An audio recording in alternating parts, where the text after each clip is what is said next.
Ayez vos esprits renouvelés en ce qui concerne votre relation avec Dieu. Nous vivons sous une nouvelle alliance, une alliance de grâce. Dieu n'est pas là avec un marteau à la main, prêt à vous donner un coup sur la tête quand vous commettez une petite erreur. Il ne confisque pas vos jouets chaque fois que vous faites une bêtise. Restez avec nous dans Jouissez de votre vie.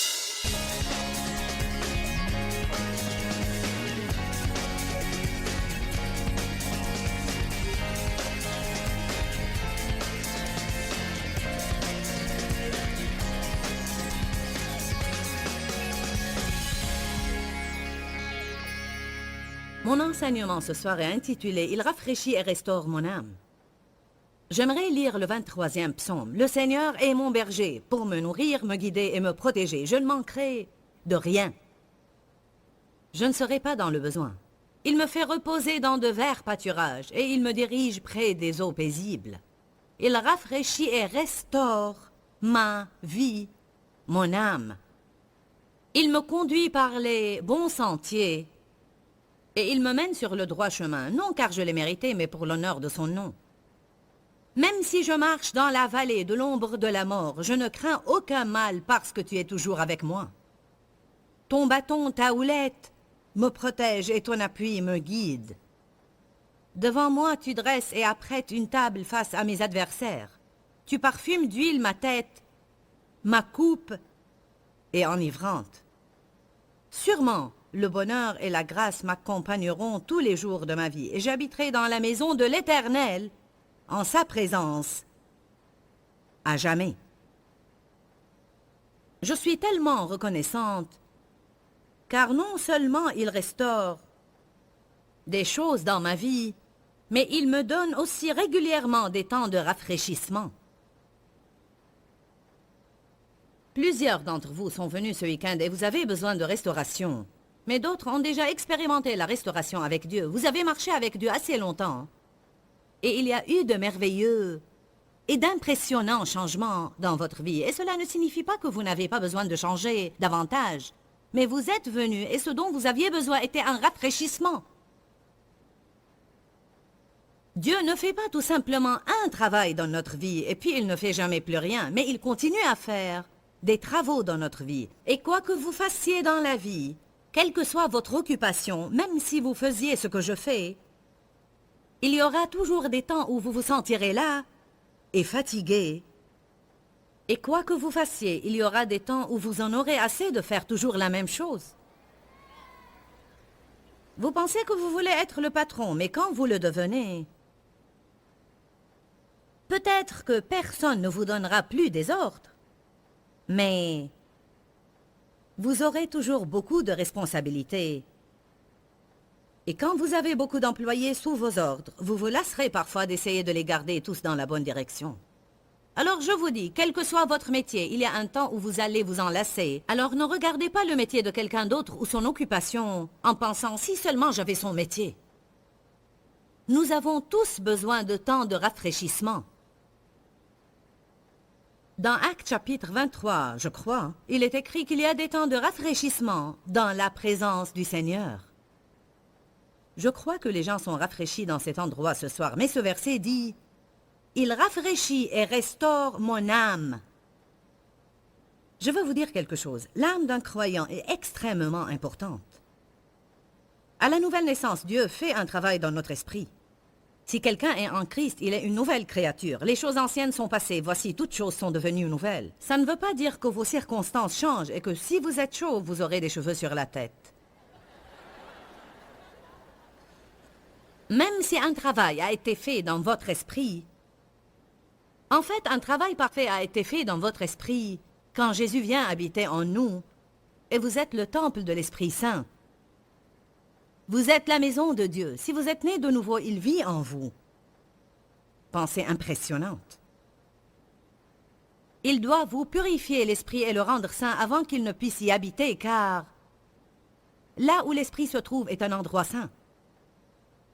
Alors tout ce dont nous avons besoin pour mener une vie juste est en nous comme une graine.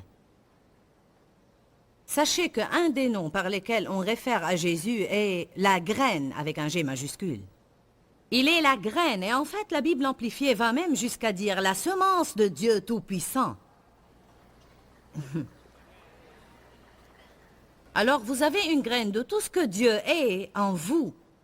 Si vous avez accepté le Christ comme votre sauveur, si vous êtes né de nouveau, ce qui veut dire en fait que vous croyez que Jésus est mort sur la croix, vous croyez qu'il est le seul sacrifice acceptable pour vos péchés, vous savez que vous ne pouvez pas être sauvé par vos œuvres, vous croyez que son sang seul peut laver votre péché et vous acceptez cela, vous croyez cela, alors vous êtes né de nouveau.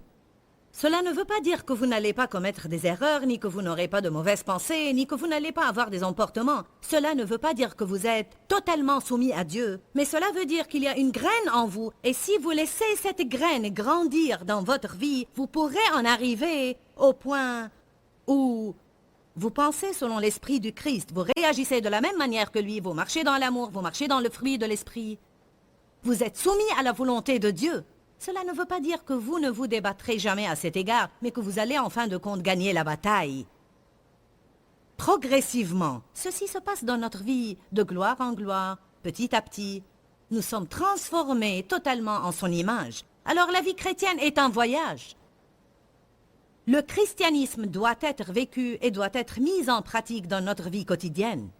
Le christianisme ne vous sera d'aucun bien s'il n'a aucun effet sur votre vie quotidienne. Amen. L'âme est la pensée, la volonté et les émotions. Dites avec moi. Pensée, volonté, émotion.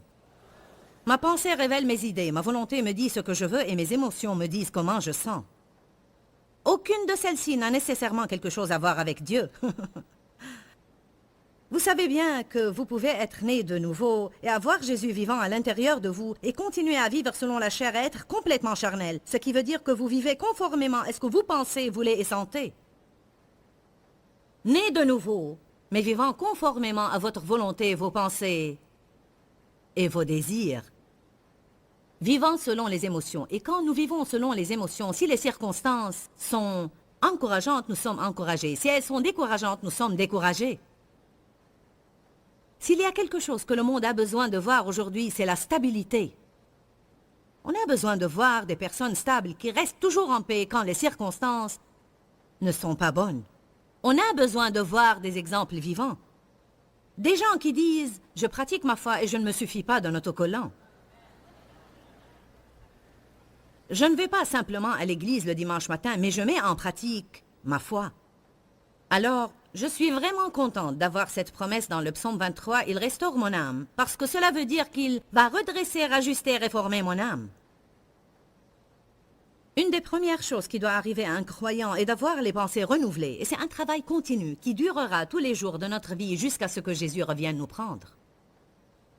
2 Corinthiens 10 dit « Car les armes avec lesquelles nous combattons ne sont pas charnelles, mais elles sont puissantes par la vertu de Dieu pour renverser les forteresses, les sophismes et les raisonnements. Et ce sont des activités de la pensée. Et toute puissance altière qui s'élève contre la connaissance de Dieu. Alors, nous avons la parole, mais nous avons aussi un diable qui nous ment.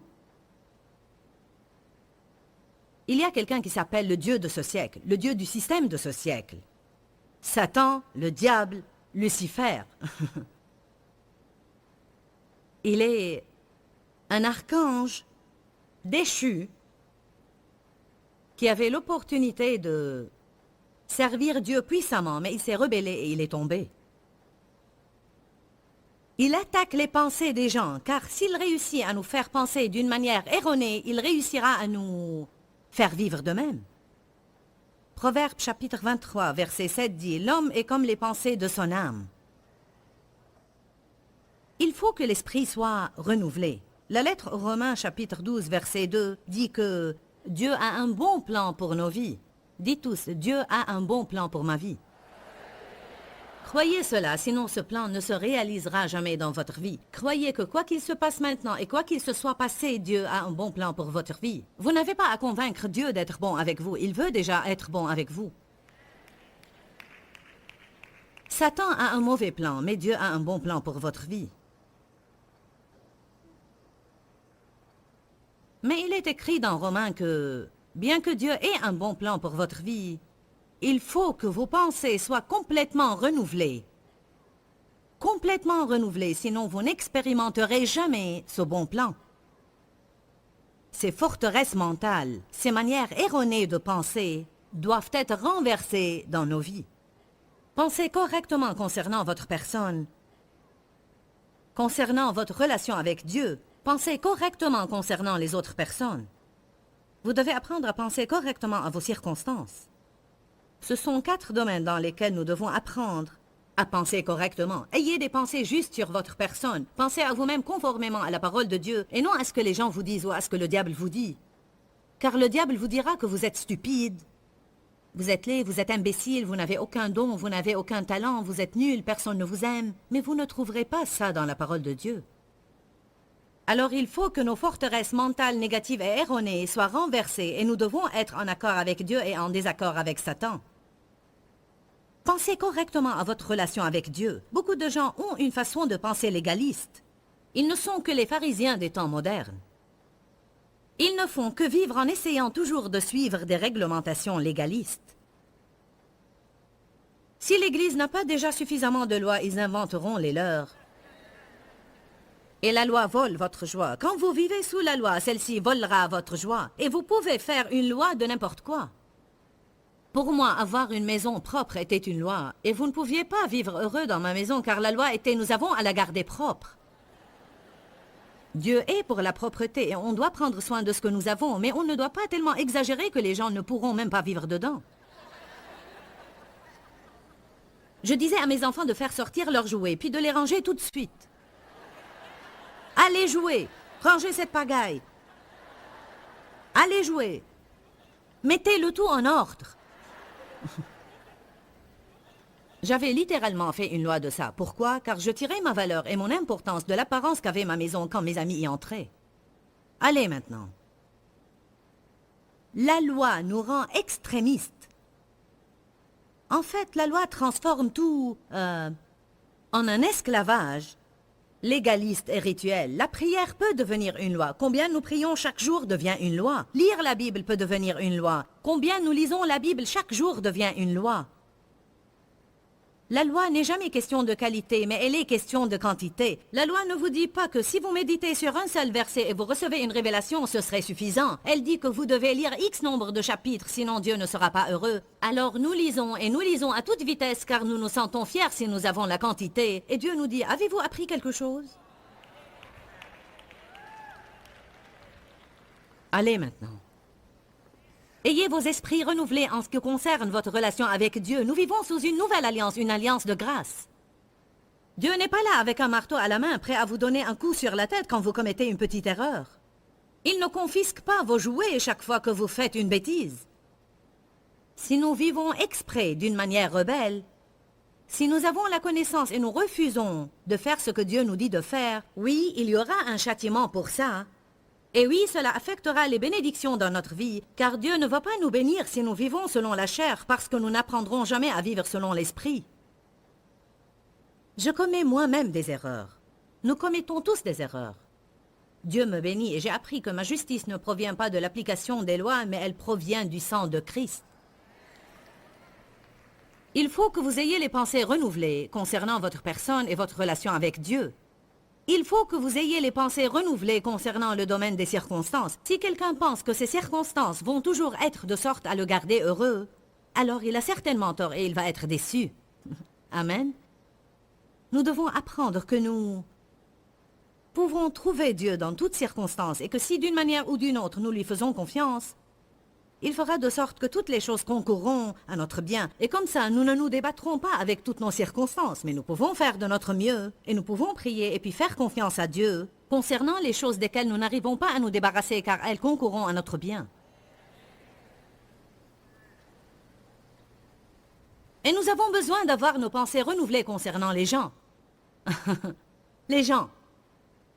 Béni soit Dieu, les gens. La plupart des problèmes que nous avons dans notre vie sont en relation avec les gens.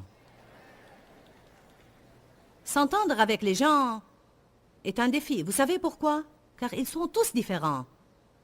Et ils s'attendent tous à une chose différente de nous. Ils veulent tous des choses différentes de nous. Mes enfants veulent une chose, mon mari veut autre chose. Les gens qui viennent à mes conférences veulent autre chose.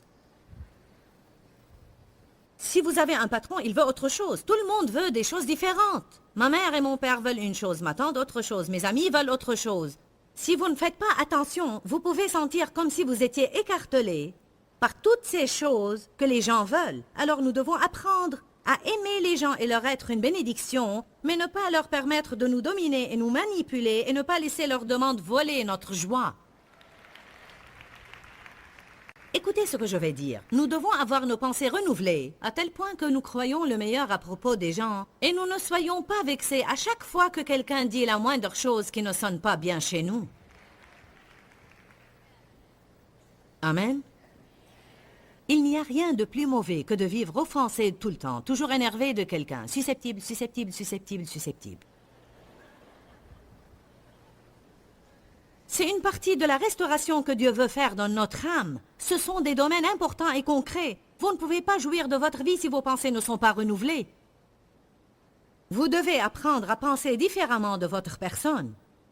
Qui d'entre vous a besoin d'apprendre à penser différemment de sa personne? Ah, gloire! J'avais l'habitude d'avoir une mauvaise attitude envers moi-même. Et maintenant, je rends le diable furieux quand je dis « j'aime ma personne ». Il y a des gens qui pensent quand je dis cela, je ne sais pas si tu aurais dû dire cela. Serait-il mieux de dire je hais ma personne? En fait, je ne suis pas amoureuse de ma personne. Mais j'aime ma personne d'une manière modérée. J'ai accepté ma personne parce que je ne vais jamais lui échapper. Franchement, je ne veux pas vivre avec quelqu'un que je n'aime pas et être avec lui 24 heures par jour, 7 jours par semaine.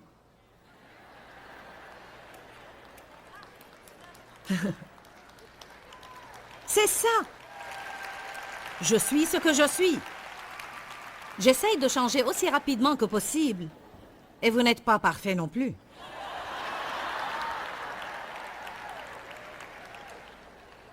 Il y a plein de domaines dans lesquels je veux grandir et m'élever un peu plus haut. Mais j'ai à aimer ma personne telle qu'elle est sur mon chemin vers le but. J'ai appris beaucoup au sujet de vivre sous la grâce et non pas vivre sous la loi. J'ai beaucoup changé comparé à ce que j'étais au début, mais parfois je me retrouve encore sous la loi dans certaines situations. Mais je remercie Dieu pour la révélation que j'ai au sujet de la nouvelle alliance, parce que je vous dis, j'aurais été une grande pharisienne.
J'aurais été une pharisienne par excellence.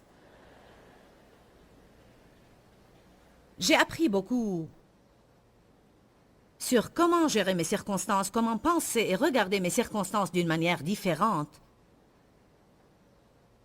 Et dire, Dieu est quelque part dans ça.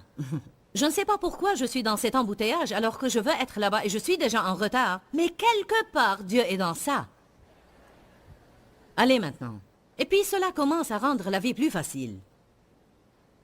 Etc., etc., etc. Et je peux vous donner beaucoup d'exemples. J'ai appris plein de choses au sujet des gens, comment les gens sont différents et comment vous devez simplement les accepter tels qu'ils sont, que je ne peux pas changer les gens, que Dieu seul peut les changer. Et si j'essaye moi-même de changer les gens, cela pourrait passer pour un contrôle. Nous ne pouvons pas fabriquer des petites boîtes et mettre tout le monde dedans et leur dire « Vous devez être comme j'aimerais que vous soyez ». Une des grandes révélations que vous pouvez recevoir dans la vie est que personne n'est comme vous. Et croyez-moi, il n'y a pas de mal en ça. Nos vies sont incorrectes car nos pensées sont incorrectes. Et nos vies ne peuvent être correctes à moins que nos pensées soient correctes. Nos émotions sont souvent blessées et offensées et elles nous ont dominés dans le passé, mais Dieu veut nous ranimer et nous restaurer sur le plan émotionnel. Il faut que les émotions soient rétablies. Il faut que nous arrêtions de dépenser guidés par nos émotions. Il faut que nous arrêtions de prendre des décisions émotives. Utilisez la sagesse. Et la sagesse est de faire maintenant ce qui va vous satisfaire plus tard, et non pas de faire maintenant ce que vous avez envie de faire à l'instant. Puis passer des années souhaitant ne pas l'avoir fait.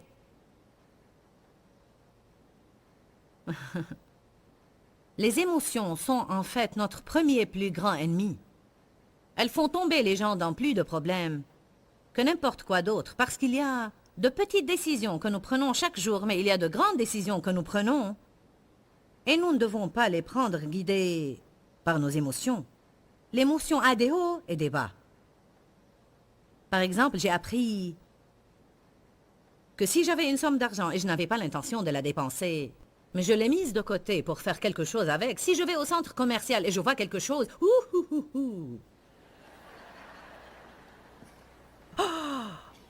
75% de réduction, il faut que j'achète ça. Nous sommes tellement stupides que nous l'achèterions même si nous ne l'aimons pas, simplement parce qu'il y a 75% de réduction. Car nous pensons que nous avons acquéri quelque chose.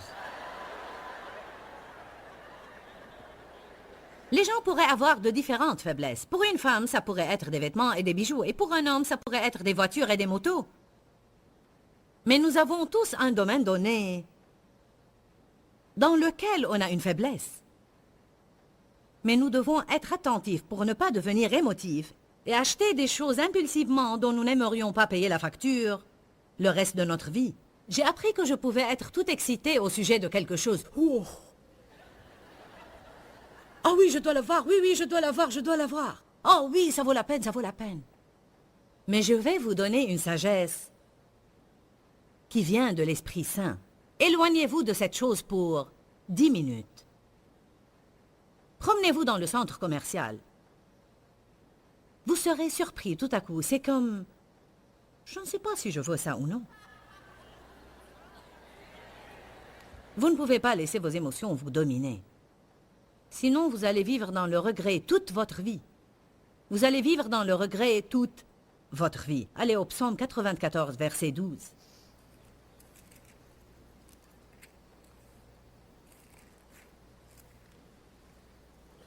Il ranime et restaure mon âme.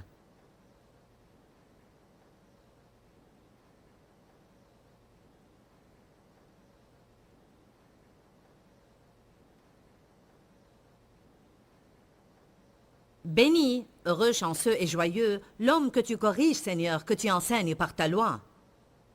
Dieu nous discipline et nous enseigne. Verset 13. Pour le calmer et le reposer au jour du malheur, pendant que se creuse une fosse pour les impies. J'aime ces écritures saintes car elles disent que Dieu va continuer à me discipliner et à m'instruire jusqu'à ce qu'il m'enseigne finalement à rester calme durant les mauvais jours. Notre puissance est à peu près vaine si nous ne savons pas comment. La puissance que nous avons en tant que croyants est à peu près inutile si nous ne savons pas comment rester calme face à l'adversité. S'il suffit que le diable nous trouve un problème pour qu'on perde notre paix et pour que nos émotions soient un désastre tout au long de notre vie. Nous étions en train de parler de comment le Seigneur, notre berger, restaurera notre âme. Peut-être que vous avez lu cela plusieurs fois et vous ne savez pas vraiment ce que cela veut dire. Mais personnellement, je comprends ce que cela veut dire, car j'avais besoin que mon âme soit restaurée. Vous êtes un esprit, vous avez une âme, et vous vivez dans un corps. Mais c'est quoi votre âme? Votre âme est vos pensées, votre volonté, vos émotions. Et je vous le dis, le temps que le diable ait terminé avec moi dans mon enfance...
ne crois pas vraiment qu'il est terminé, mais j'ai moi-même mis fin à ses plans. Mes pensées étaient en désordre, mes émotions étaient hors contrôle.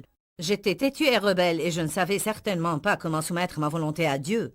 Je peux vous dire maintenant et certifier que le Seigneur a restauré mon âme. Si vous êtes malade dans votre corps, vous prenez du médicament. En fait, la parole de Dieu est un médicament pour nos âmes. Si vous avez des problèmes dans votre intérieur, vos émotions ont besoin d'être touchées par Dieu, vos pensées ont besoin d'être touchées, votre volonté a besoin d'être touchée par Dieu, peut-être vous êtes têtu et rebelle. Laissez la parole de Dieu pénétrer en votre fort intérieur et vous guérir. N'oubliez pas que nous vous aimons. Que Dieu vous bénisse et demeurez dans la parole. Quand, Seigneur, quand? Dans ce livret, Joyce Meyer vous apprend à faire confiance au temps de Dieu.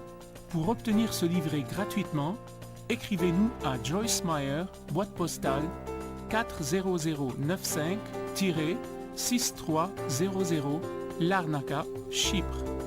Ou bien visitez notre site web www.joycemeyer.org/fr.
bao năm tháng qua, nhưng trong trái tim không bao giờ xa